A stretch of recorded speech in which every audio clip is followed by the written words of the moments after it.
Have you ever had that moment where something someone said didn't sit right, but you ignored it? They smiled. They sounded sincere. And the words they used? So gentle. Why would I lie? Don't you trust me? It felt harmless until it wasn't. Here's the truth. Manipulation rarely comes with warning signs. It doesn't shout. It whispers.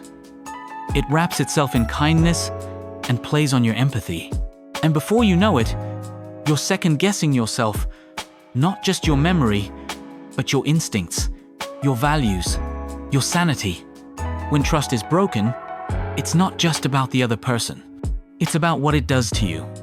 You stop asking questions. You doubt your judgment. You walk on eggshells, hoping this time, maybe you're just overthinking it. But you're not.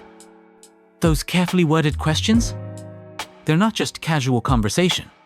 They're tools sharpened over time used to confuse, disarm, and destabilize you. And the worst part? By the time you realize what's happening, the damage is already done. Not just to your relationships, but to your sense of self. This video is not about making you paranoid. It's about helping you see clearly, to recognize manipulation not with fear, but with calm awareness. The Stoics taught that we can't control others, only how we respond. And in a world where gaslighting is dressed up as concern, clarity is your shield. Discernment is your sword.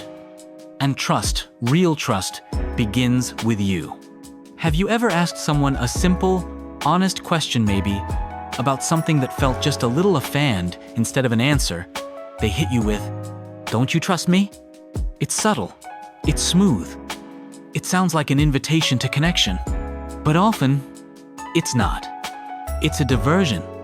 Because that question isn't really about trust, it's about guilt. It's about shifting the focus away from what was asked and putting the pressure back on you. Suddenly, you're not the one asking for clarity. You're the one defending your loyalty. This is where manipulation hides in the softest, most familiar phrases. And when you're caught off guard, your natural instinct might be to step back, to doubt yourself, to apologize just for asking. But let's pause for a moment. What is trust really built on? Is it blind agreement? Or is it openness, transparency, and honesty even when the questions are hard? The Stoics had a word for this kind of clarity: truth seeking.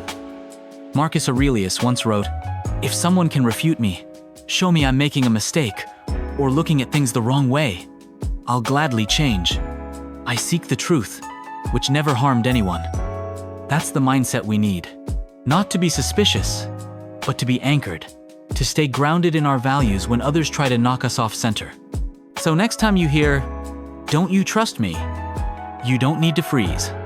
You can calmly reply, "If there's nothing to hide, I trust you'll be okay answering the question." That response isn't defensive. It's clear. It's rooted in reason, not emotion. Because real trust doesn't silence your questions. It welcomes them.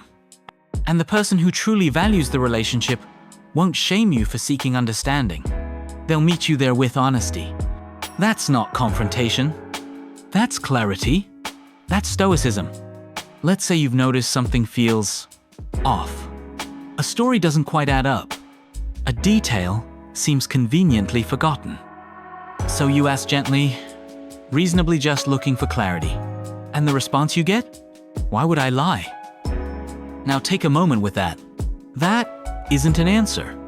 It's a tactic. It sounds like confidence, but it's actually deflection. This phrase doesn't give you information, it gives you a feeling. A feeling that you're somehow wrong to even ask. That questioning the situation means you're paranoid, overly sensitive, or ungrateful. And just like that, the attention shifts. Not on the facts, but on your character. Let's be real. If someone has nothing to hide, they won't need to lean on rhetorical tricks. They'll offer transparency. They'll walk you through it.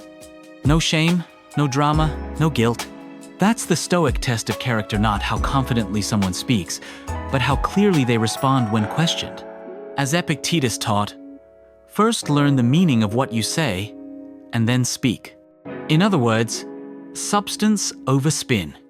So, when you hear, "Why would I lie?" here's what you can do. Pause. Don't get pulled into the emotion. Ask again politely, calmly, directly. "I'm not assuming anything. I'm just asking for clarity. Can you help me understand?" And if they keep dodging, that's your answer. Stoicism reminds us, clarity is never rude. Asking questions is not an attack. It's how we protect our peace. And someone who values your trust won't fear your questions. They'll welcome them. Because truth doesn't need to hide behind clever phrases. It stands tall on its own. At first it sounds innocent, almost flattering. Can you keep a secret? It makes you feel trusted, important. But here's the question no one asks right away. What kind of secret? And why is it mine to carry? Because the moment you agree, the dynamic shifts. You're no longer just a listener, you're a keeper. And that trust can quickly become a burden. One that weighs on your conscience, pulls at your peace, and places you in a silent tug of war between loyalty and integrity. And the truth? Not every secret is meant to be kept. Especially when that secret asks you to ignore your values, stay silent in the face of harm, or carry guilt that was never yours to begin with. The Stoic philosopher Seneca said, "No passion is so strong that it cannot be controlled by discipline." That includes the urge to please, the fear of upsetting someone, the habit of choosing comfort over clarity. So when someone says, "Can you keep a secret?" Pause. Ask yourself, is this secret protecting someone's safety or their manipulation? Is it keeping the peace or keeping me stuck? You have the right to set boundaries. You have the right to say, "I don't feel comfortable holding something that could harm someone else or compromise my values." That's not betrayal. That's self-respect. Because secrets that corrode your peace are not signs of trust, they're tools of control. Stoicism doesn't teach us to harden our hearts. It teaches us to strengthen our minds so we're not swayed by guilt, pressure, or sweet-sounding traps. You don't owe your silence to anyone who wouldn't respect your truth. And real trust? It never asks you to carry what's see. You bring up something that's been bothering you. Maybe it's a pattern you've noticed. Maybe it's a truth that quietly found its way to you. And instead of addressing it directly, they hit back with, "Who told you that?" It sounds like a question, but it's really a deflection. It's not about the issue, it's about making you feel wrong for even knowing. See the trick? You were focused on clarity. They made it about secrecy.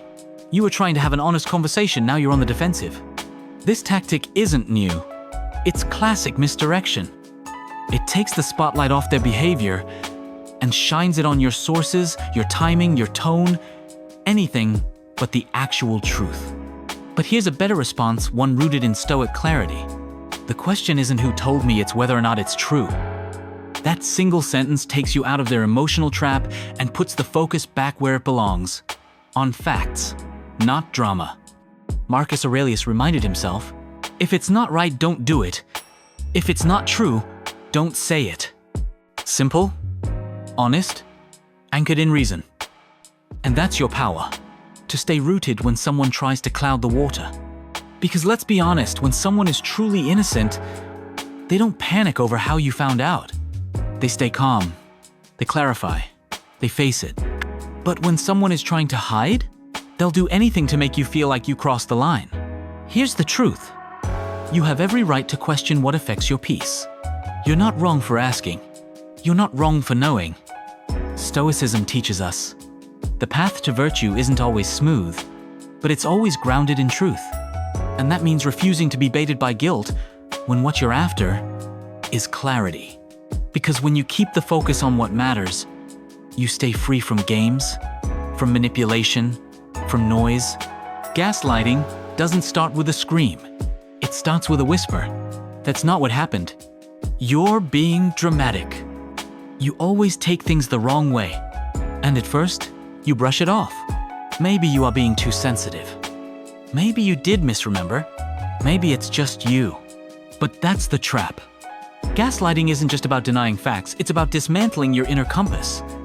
It's a slow erosion of certainty, one moment at a time, until one day, you're not even sure if you can trust your own memory, your own instincts, your own reality.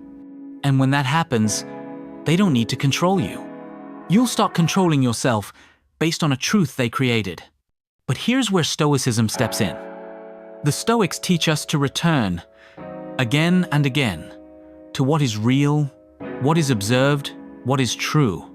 Marcus Aurelius journaled daily not for others, but to remind himself of what he had seen, what he had felt, what he knew. In a world where people will try to rewrite your story, you have to become your own historian. So here's what you can do. Keep notes, not as proof for them, but as clarity for yourself. Reflect often. Ask, what did I truly experience? And most of all, trust the version of events that your calm mind knows is true, not the version someone else wants you to adopt. Seneca wrote, "No one can rob you of your clarity unless you hand it over. So hold on to it." Because gaslighting loses its power the moment you stop outsourcing your truth. You don't need their permission to believe what you saw. You don't need their validation to feel what you felt. And once you reclaim that inner anchor, you become unshakable. Not because life is easy, but because you've remembered something they tried to make you forget. Your truth is valid, and it belongs to you. Let me say something you may need to hear today. You're not crazy. You're not too sensitive. You're not overreacting. You're just beginning to see clearly, and that clarity can be uncomfortable, not because it's wrong, but because it threatens the illusions others want to keep. When someone avoids a direct question, when they twist your words, dodge accountability, or make you feel like the villain for simply seeking the truth, you don't need to shout. You don't need to prove anything. You just need to stay calm and stay clear. Because real strength, the kind that lasts, doesn't come from overpowering others. It comes from holding your center when others want to pull you off balance. Stoicism teaches us that the world will throw distractions, manipulation, and emotional traps our way. But we don't have to take the bait. We can pause, observe, and most importantly, respond, not react. Seneca, Epictetus, Marcus Aurelius, they didn't write for a perfect world. They wrote for a messy one, just like yours, just like mine. And they remind us, you always have the power to choose your response. And in that response lies your freedom. So here's your invitation. Live like a free person. Speak with honesty. Set boundaries without apology. Trust your perception even when others try to fog the mirror. You don't need to explain your clarity to those committed to confusion. Let Stoicism be more than an idea. Let it be your anchor, your shield, your compass back to yourself. Because the more clearly you see, the less you'll tolerate what clouds your peace. And that's not arrogance. That's wisdom in motion.